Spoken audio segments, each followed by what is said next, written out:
A lo largo de la historia, el hombre siempre se ha preguntado sobre el destino del alma después de la muerte. En la actualidad, este fenómeno se ha estudiado con seriedad por parte de diferentes expertos. A continuación te mostraremos algunas de sus afirmaciones.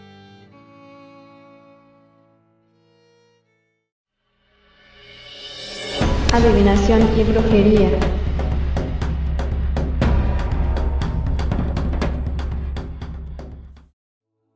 El juicio después de la muerte. Suscríbete a nuestro canal, dale like a este video, activa las notificaciones para que YouTube te avise de nuestros nuevos videos, y comparte nuestro contenido en tus redes sociales para que llegue a quien más lo necesita y que esta bendición regrese a ti multiplicada.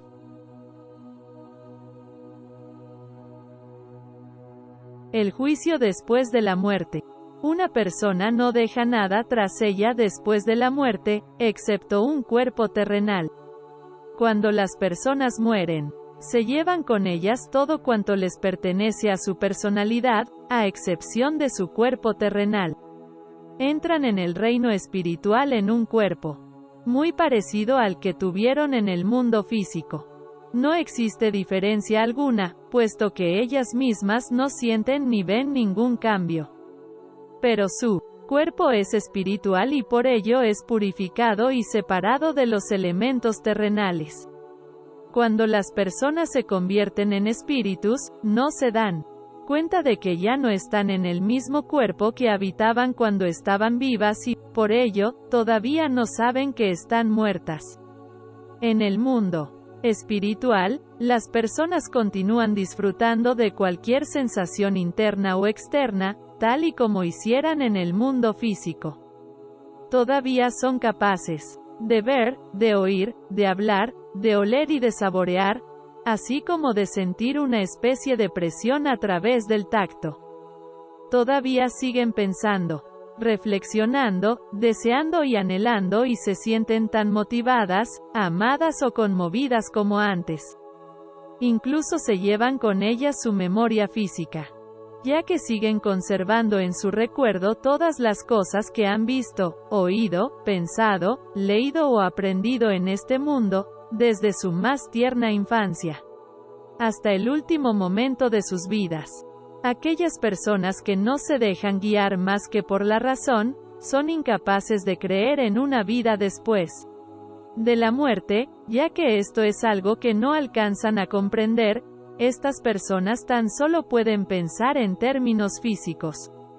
Por ello, cuando no pueden demostrar algo, es decir, verlo con sus propios ojos y tocarlo con sus propias manos, dicen que no existe, al igual que hiciese el apóstol Tomás, Juan 20. Sin embargo, la diferencia entre la vida de las personas en el mundo espiritual y su vida en el mundo físico es sustancial, tanto con respecto a sus sentidos externos, como con respecto a sus afectos.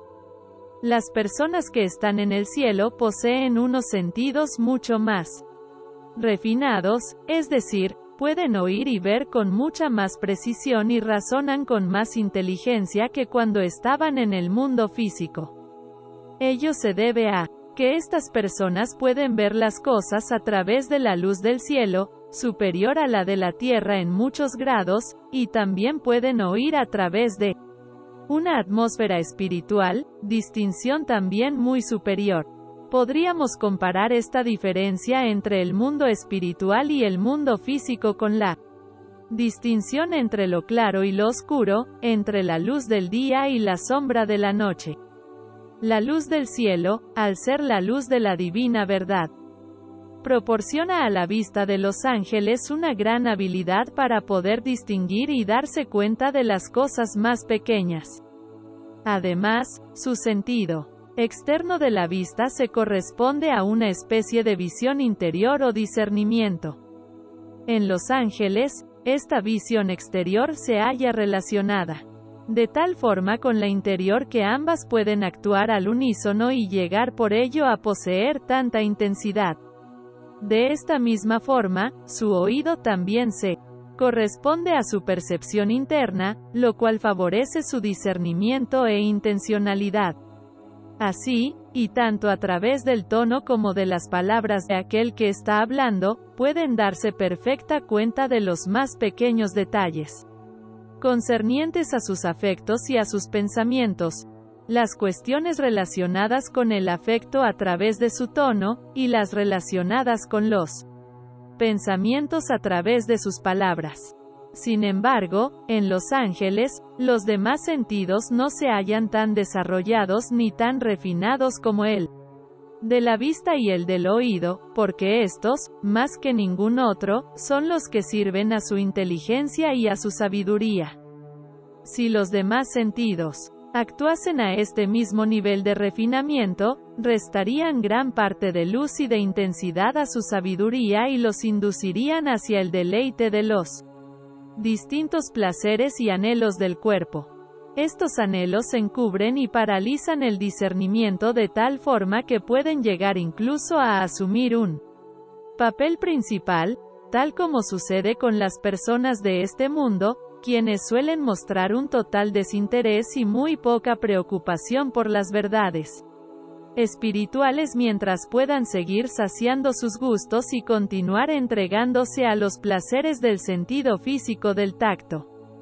A través de los frecuentes encuentros con la sabiduría de los ángeles del cielo, podemos llegar a la conclusión de que los sentidos más interiorizados de estos ángeles, es decir, aquellos pertenecientes a sus pensamientos y a sus afectos, son superiores y se hallan mucho más perfeccionados que cuando estaban en el mundo físico.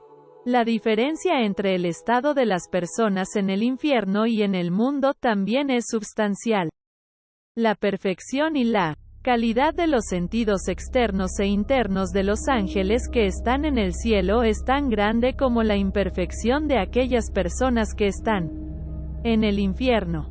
Tuvimos la oportunidad de poder ver y escuchar algunas cosas dignas de mención, por lo que nos gustaría explicar algunas de ellas. Después de la muerte, había personas que negaron muchos de los crímenes y maldades que habían cometido durante su vida en el mundo físico. Y para que la gente no pudiese seguir considerándose inocentes de todas sus atrocidades, estas fueron desveladas y revisadas desde su más tierna infancia hasta el final de sus días.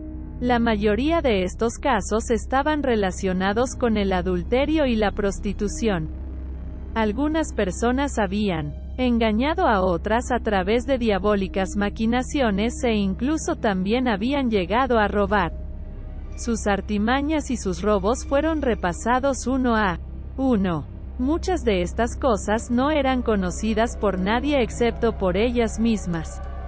Sin embargo, no tuvieron más remedio que admitirlas, ya que éstas se les hicieron tan claras como la luz del día, junto con cada pensamiento, intención, placer o temor que, en esos momentos, se habían combinado para agitar sus espíritus. Hubo gente que había aceptado sobornos y que supo cómo aprovecharse de las decisiones judiciales. La memoria de estas personas fue examinada de forma similar y, a partir de ahí, todo cuanto habían realizado durante el ejercicio de sus profesiones fue revisado de principio a fin. Los detalles relacionados con el cómo y el por qué, el número de veces que se habían aprovechado de las circunstancias, así como sus intenciones y el estado de su mente fue reunido en sus recuerdos y expuesto ante su vista. Esto también fue llevado a cabo con otras personas y, sorprendentemente, sus propios diarios, aquellos en los que habían escrito cosas tan íntimas como estas, fueron abiertos y leídos ante ellas, página por página. Las personas que habían deshonrado la virginidad de otras y violado su castidad, también tuvieron que responder ante un juicio similar en el que fueron apareciendo todos los detalles concernientes a sus fechorías. Las caras de las vírgenes, así como de otras mujeres, fueron reproducidas como si estuviesen allí, con los mismos escenarios, las mismas situaciones y las mismas voces. era tan real como cuando se nos muestra algo ante la vista. En algunas ocasiones, estas demostraciones llegaban a durar incluso hasta varias horas. Había una persona que, durante toda su vida, no había hecho más que menospreciar a los demás. Pudimos escuchar perfectamente sus despreciativas observaciones, así como sus malsanas difamaciones. Todo ello fue expuesto y presentado ante ella de forma clara y concisa, como si se tratase de la vida real, aun a pesar de que todos estos detalles habían sido escrupulosamente ocultados por ella misma mientras vivió. Había otra persona que había despojado de su herencia a un pariente por medio de astutas estratagemas. Sus actos también fueron examinados y juzgados de forma similar. Por extraño que parezca, las pruebas de este engaño, es decir, todas las cartas y documentos que habían sido utilizados, fueron leídos ante nuestra presencia, sin omitir ni una sola palabra. Poco antes de su muerte y, aunque jamás se llegó a descubrir, esta misma persona envenenó a uno de sus vecinos. Ello fue revelado de la siguiente forma: ante la persona había una especie de fosa cavada a sus pies desde donde apareció el vecino gritándole: ¿qué es lo que me hiciste? Entonces, todo fue descubierto, lo que este hombre había estado planeando hacer con su vecino, la forma en la que había estado hablando amistosamente con él y ofreciéndole una copa, así como todo lo que había sucedido después. Una vez descubiertas todas las atrocidades que había cometido a lo largo de su vida, quedó suficientemente claro que, en lo más profundo de su ser, esta persona se sentía fuertemente atraída por todo lo diabólico e infernal. En resumen, todos los espíritus que han abrazado la maldad, reflejan claramente en ellos sus diabólicas acciones, sus crímenes, sus robos y sus engaños y artimañas. Todo ello es rescatado de su propia memoria y pasa a ser demostrado de forma evidente. No existe lugar alguno para la negación, puesto que todas las circunstancias concomitantes resultan visibles al momento. Incluso pudimos llegar a escuchar las cosas que había pensado una persona durante todo un mes, pues estas fueron revisadas una a una por los ángeles y rescatadas de su memoria sin error. Todos estos pensamientos volvieron a ser repetidos en la persona exactamente igual que el día en el que sucedieron. A través de estos ejemplos, podemos llegar a la conclusión de que, tras la muerte, las personas conservan con ellas toda su memoria y que no existe nada en el mundo, por oculto que esté, que no pueda ser desvelado en público, ya que, y de acuerdo con las palabras del Señor, pues nada hay oculto que no se descubra, y nada secreto que no se conozca. Por lo cual, todo lo que dijisteis en la oscuridad será oído a plena luz, y todo lo que hablasteis al oído, será proclamado a los cuatro vientos. Lucas 2. Cuando las acciones de las personas son descubiertas después de su muerte, los ángeles encargados de examinarlas, las miran atentamente a la cara. Después, este examen se extiende a través de todo el cuerpo, empezando por los dedos de una mano, luego por los de la otra y, a continuación, por todo el resto del cuerpo. De la misma forma en la que tanto las intenciones de la mente como sus más recónditos pensamientos son grabados en el cerebro, ya que allí es donde se encuentran sus orígenes, estos también son grabados en todo el cuerpo, porque cualquier elemento que tenga que ver con los pensamientos o intenciones de una persona es trasladado desde sus orígenes hacia el resto del cuerpo, donde pasa a adoptar su forma definitiva. Por ello, las cosas que se hallan grabadas en la memoria de una persona y que se derivan de sus pensamientos e intenciones, no solo se hallan grabadas en su cerebro, sino también en todo su ser, siguiendo las pautas que marcan todas y cada una de las partes de su cuerpo. Ello me permitió darme cuenta de que la cualidad global de las personas es exactamente la misma que la cualidad de sus intenciones y, por lo tanto, también de sus pensamientos, incluso hasta el punto de que las personas malas llevan implícita en ellas su propia maldad y las personas buenas, su propia bondad. A través de toda esta serie de consideraciones, también podemos llegar a una conclusión sobre el significado del libro de la vida, tantas veces mencionado en las Escrituras.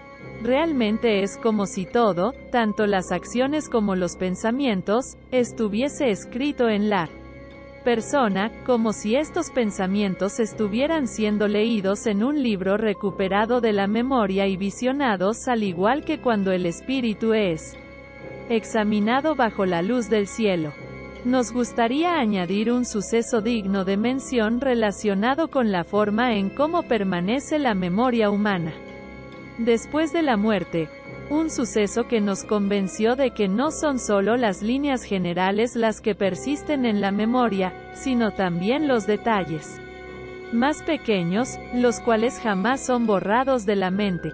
Vimos algunos libros escritos, iguales que los libros que había en el mundo físico y nos informaron de que estos eran fruto de la memoria de las personas que los habían escrito, sin omitir ni una sola palabra.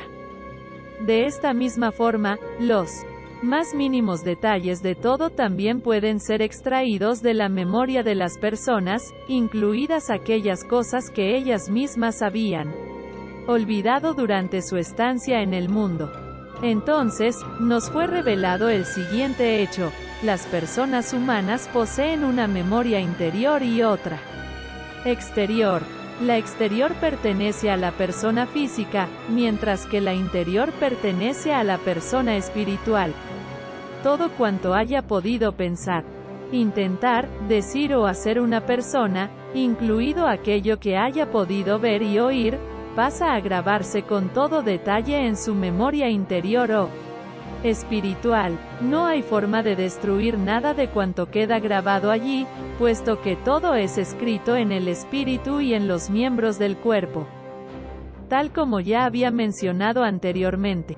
Así pues, el espíritu es formado de acuerdo con los pensamientos y los actos procedentes de la intencionalidad. Sabemos que estas cosas pueden parecer muy extrañas y que en este estado resultan casi imposibles de creer, pero, sin embargo, son totalmente ciertas.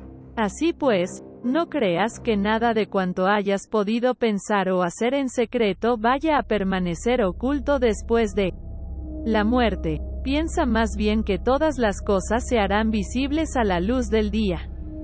Sin embargo, aunque la gente siga conservando su memoria exterior o física, en realidad, después de la muerte, los elementos físicos que contiene esta no aparecen de nuevo en la otra vida, sino que, en su lugar, los que aparecen son los elementos espirituales conectados a los naturales por sus correspondencias.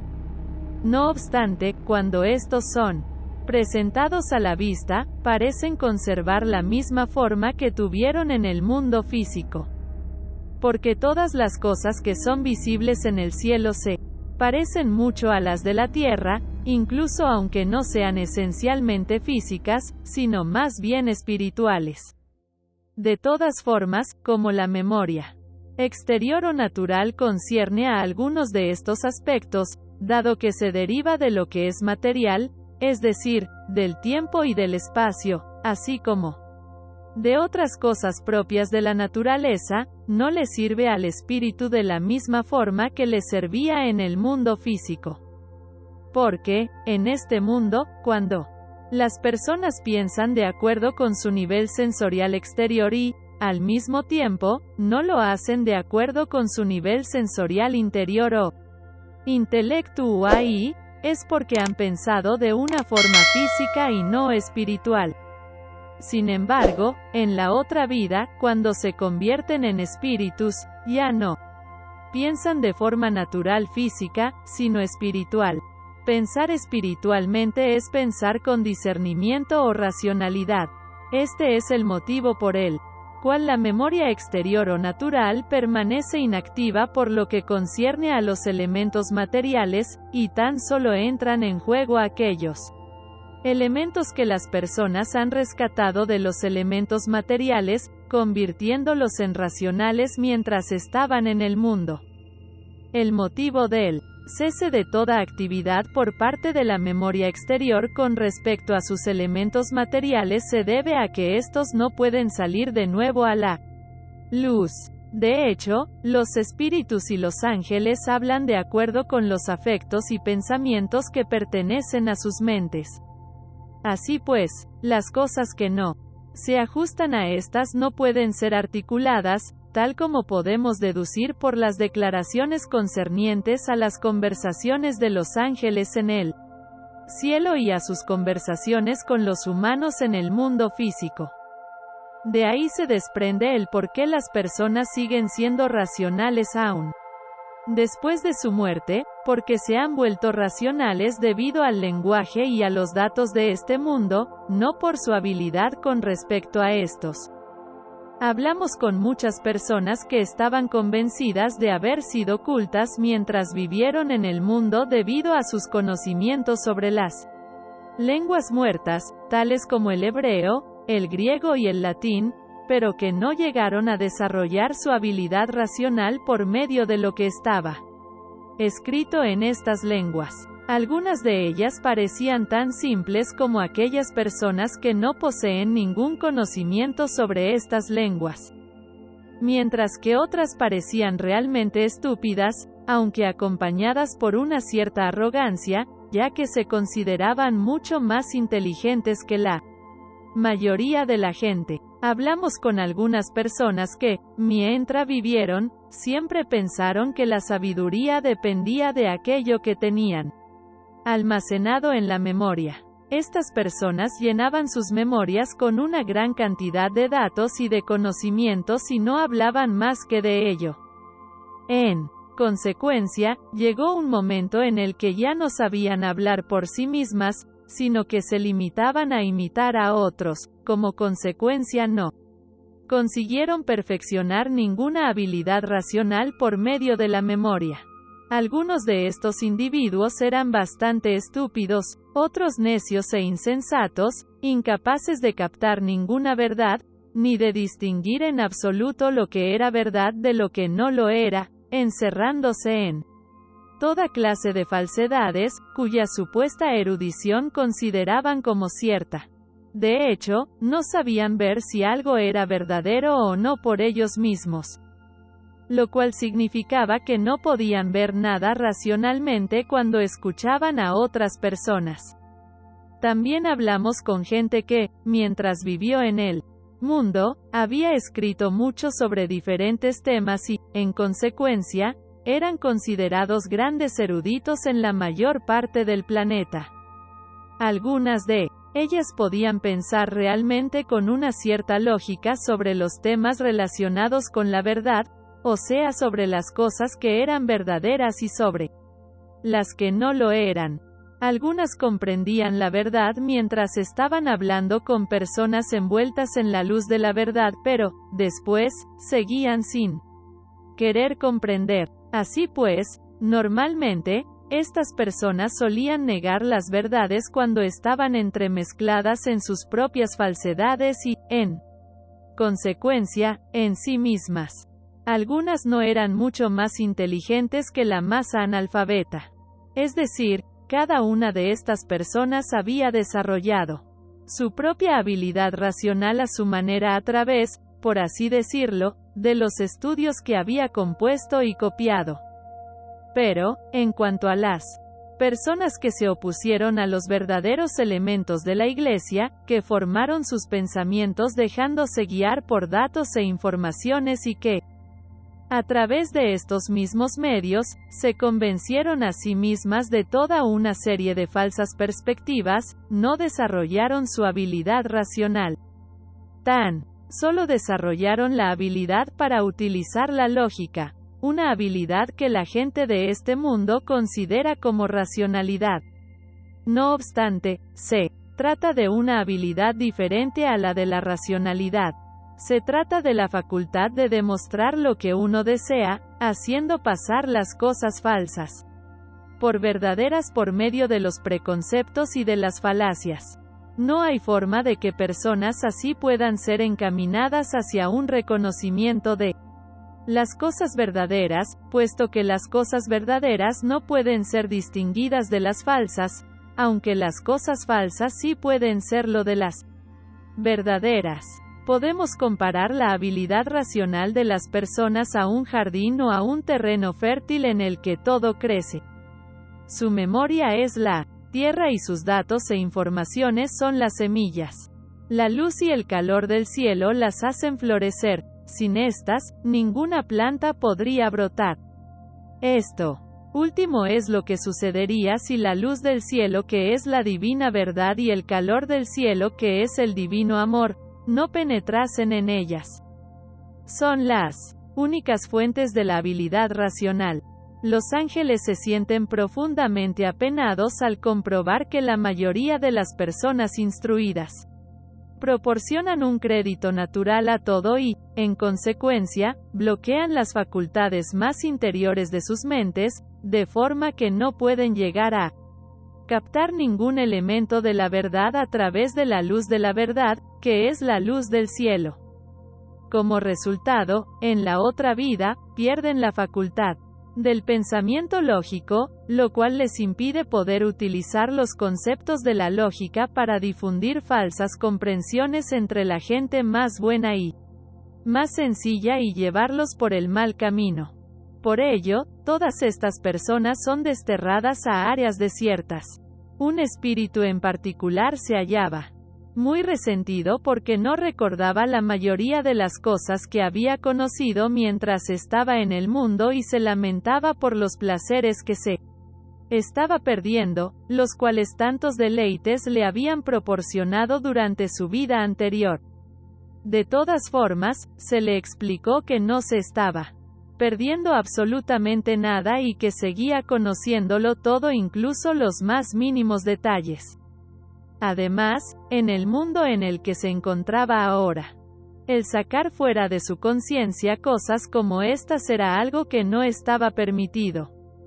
Bastaba con que ahora poseyese la habilidad de poder pensar y hablar mucho mejor y con más perfección que antes, sin tener que someter su habilidad racional, tal como hiciera anteriormente, a graves confusiones y a las cosas físicas y materiales, las cuales no resultaban de ninguna utilidad en el reino en el que se encontraba ahora. También se le explicó que contaba con todo lo necesario para adaptarse a las costumbres de la vida eterna, no había otra forma a través de la cual pudiera alcanzar la felicidad. Así pues, era una ignorancia creer que en este reino la inteligencia moría tras la desaparición y el letargo de las cosas materiales de la memoria. En lugar de ello, la situación era la siguiente. A partir del momento en el que la mente puede ser apartada de las cuestiones sensoriales en la persona exterior o cuerpo, esta es elevada a cuestiones espirituales y celestiales. Algunas veces, en la otra vida, la naturaleza de la memoria se nos presenta de una forma visible únicamente allí. Y, también allí, hay muchas otras cosas que se nos presentan de tal forma ante la vista que, aquí, únicamente podrían ser entendidas como conceptos. Allí, la memoria más exterior adopta la forma de una especie de callo, mientras que la interior adopta una forma parecida a la de la sustancia medular que se encuentra en el cerebro humano, lo cual nos permite poder distinguir una de otra. Las personas cuya mayor preocupación durante toda su vida física ha sido la de la memoria y que por ello no han llegado a desarrollar su habilidad racional, poseen algo parecido a una callosidad, con una especie de tendones fibrosos que salen de su interior. Las personas que han llenado su memoria con falsedades, tienen algo parecido a una cosa peluda y tupida, debido a la gran cantidad de material desorganizado. Las personas que siempre han estado preocupadas por la memoria debido al amor hacia sí mismas y hacia las cosas mundanas. Tienen algo que parece estar como pegado y calcificado. Aquellos que han deseado sondear los secretos divinos por medio de informaciones externas, sobre todo filosóficas, y que no han querido creerse nada hasta no haber quedado convencidos a través de estos medios, poseen una memoria que aparece oscurecida por unos rayos que absorben la luz y la convierten en sombra. En cuanto a la gente falsa e hipócrita, su memoria se asemeja a algo duro, de apariencia ósea, muy similar al mármol, y refleja rayos luminosos. Pero en las personas que siempre han estado involucradas en la bondad del amor y en la verdad de la fe, este tipo de callosidades no es visible en ellas, puesto que su memoria más interior envía unos rayos luminosos hacia su memoria exterior, donde estos encuentran su punto final en lo que se refiere a los conceptos de esta memoria exterior o, por decirlo de otra forma, su base o fundamento.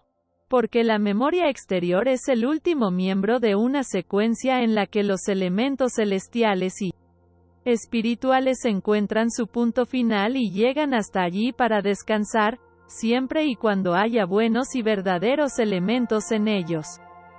Mientras viven en este mundo, las personas que aman al Señor y se preocupan por sus semejantes, poseen una inteligencia angelical, pero ésta se halla oculta en lo más profundo de su memoria interior.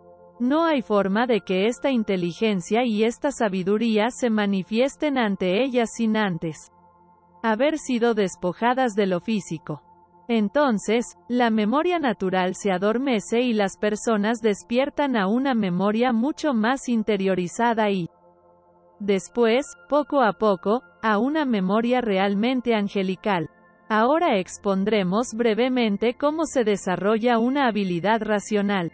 Una verdadera habilidad racional está constituida de verdaderos, y no de falsos, elementos. Todo cuanto esté constituido de falsos elementos, no puede ser racional. Existen tres clases de elementos verdaderos: los elementos cívicos, los morales y los espirituales.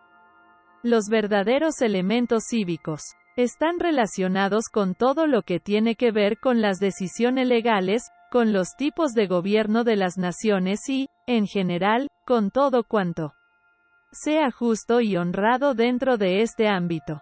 Los verdaderos elementos morales se hallan relacionados con la vida personal de cada individuo respecto de su vinculación con los grupos y asociaciones, generalmente relacionadas con aquello que es honesto y recto y, en particular, con aquello que refleja toda clase de virtudes. Sin embargo, los verdaderos elementos espirituales están relacionados con todo aquello que concierne al cielo y a la Iglesia, así como con la bondad que pertenece al amor y con la verdad que pertenece a la fe. En todo individuo existen tres niveles de vida. El primer nivel, en el que se pone de manifiesto la capacidad racional a través de los verdaderos elementos cívicos. El segundo nivel, en el que se pone de manifiesto la capacidad racional a través de los verdaderos elementos morales y, el tercero, en el que ésta se pone de manifiesto a través de los verdaderos elementos espirituales. Pero una habilidad racional no se forma ni se manifiesta porque los individuos conozcan estos elementos, sino porque viven de acuerdo con ellos. Vivir de acuerdo con ellos significa amarlos con un afecto espiritual, y amarlos con un afecto espiritual significa amar aquello que es justo y sincero, simplemente porque es justo y sincero. Amar aquello que es honesto y recto, porque es honesto y recto, y amar aquello que es bueno y verdadero, porque es bueno y verdadero. Por otra parte, vivir en ellos y amarlos con un afecto físico es amarlos por el prestigio, por la reputación y por los beneficios que estos puedan reportar. Así pues, Las personas son irracionales hasta el punto de amar estos verdaderos elementos con un afecto físico. No los aman realmente, sino que aman la forma en que estos pueden llegar a servirles, de la misma manera que un esclavo sirve a su amo. Y cuando las cosas verdaderas pasan a convertirse en un grupo de esclavos, no facilitan la apertura de ninguno de los tres niveles de esta habilidad racional, ni siquiera del primero. Simplemente, se limitan a permanecer en la memoria de las personas, al igual que otros datos materiales y las vinculan al amor hacia sí mismas, el cual es un amor físico. De acuerdo con estas bases, podemos establecer la forma en que se vuelve racional una persona, en el tercer nivel, a través de un amor espiritual hacia la bondad y la verdad, pertenecientes al cielo y a la iglesia, en el segundo nivel, a través de un amor hacia lo que es honesto y recto y, en el primer nivel, a través de un amor hacia lo que es justo y correcto. Además, estos últimos dos amores se convierten en espirituales debido a un amor espiritual hacia lo que es bueno y verdadero, porque éste penetra en ellos, vinculándose a ellos y, por así decirlo, también pasa a formar parte de ellos. Los espíritus y los ángeles poseen tanta memoria como las personas que viven en la tierra.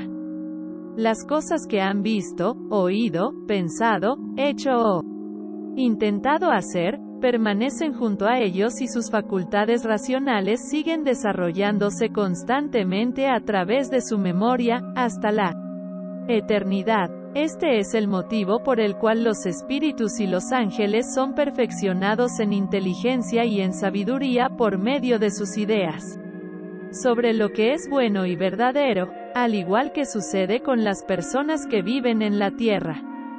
Una gran cantidad de evidencias nos han permitido llegar a conocer que los espíritus y los ángeles poseen memoria. De hecho, pudimos ver que todo cuanto habían pensado y hecho, tanto secreta como abiertamente, salía de sus memorias cuando se hallaban en compañía de otros espíritus.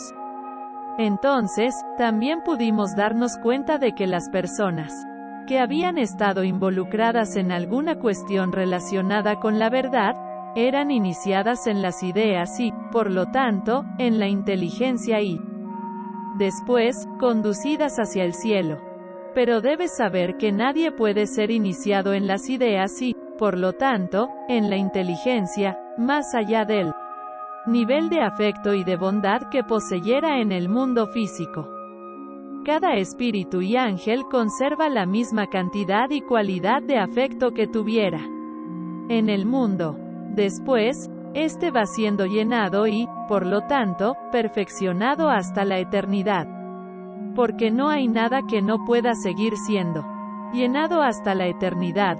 De hecho, todo puede ser diversificado en un infinito número de formas y, por ello, enriquecido a través de distintos elementos, siendo así multiplicado y convertido en algo fructífero.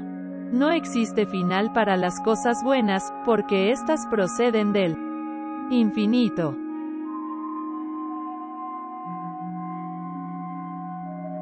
Adivinación y brujería al WhatsApp +52 55 28 95 63 78. Contáctanos y sé parte de la auténtica brujería y magia.